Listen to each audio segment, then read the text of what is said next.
আমাদের অনেক পেশেন্ট এসে জিজ্ঞেস করেন যে ডাক্তারবাবু বাড়িতে যে খাবারটা খাচ্ছি সেই খাবারটাকে কি করে স্বাস্থ্যকরভাবে বানানোর চেষ্টা করব।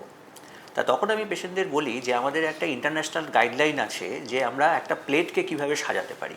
তা আমাদের একটা প্লেটকে যদি আমরা প্রথমে 50% ভাগ করে নিই, সেই 50%-এর মধ্যে কিন্তু আমরা মেজার যেটা খাই সেটা হচ্ছে একটা কিন্তু ভাত রুটির পরিমাণ থাকে, এছাড়া থাকে মাছ মাংস, এছাড়া থাকে কিছু সবজি।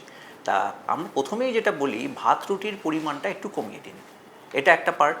2 নম্বর হচ্ছে মাছ মাংস যেটা খাচ্ছেন সেটা রাখুন, কিন্তু সেটা যেন বেশি স্পাইসি না হয়, বেশি তেলের খাবার না হয়। সবজি বেশি করে রাখুন, ভাত রুটি যেটুকু কমাবেন তার মধ্যে সবজি বেশি রাখুন। গ্রিন লিফি ভেজিটেবলসটাকে আমরা হাইলাইট করি, এবং এই সবজির মধ্যে যেটা আলু কিন্তু এর মধ্যে পড়ে না, সুতরাং সবজির মধ্যে আলু বাদ দিয়ে রাখুন। যদি আলু খেতে ইচ্ছা করে অল্প স্বল্প খেতে পারেন। খাওয়ার যেটা তৈরি করবেন তার মধ্যে চিনি বা মিষ্টি জাতীয় জিনিস একদম থাকবে না, এটা হলেই ভালো। এটা ডায়াবেটিক এবং নন ডায়াবেটিক সবার জন্যই বলছি, তাহলে আপনার ক্যালোরি কন্ট্রোল হবে। নুন স্বাদের মতো ইউজ করুন। আর যেটা করুন সেটা হচ্ছে অনেকেরই একটা হ্যাবিট আছে একটা চাটনি বা একটা ডেজার্ট ইউজ করার। যদি স্বাস্থ্যকর বানাতে হয় তাহলে ক্যালোরি ইনটেক কমাতে গেলে আপনাকে কিন্তু এই চাটনি বা ডেজার্টটাকে বন্ধ করতে হবে। তার বদলে আপনি ফ্রুটস নিন, ফ্রুটসে কিন্তু আপনি স্যালাডস হিসাবে নিতে পারেন, ফ্রুটস হিসাবে নিতে পারেন, তাতে কিন্তু আপনার খাদ্য অনেক বেশি স্বাস্থ্যকর হবে।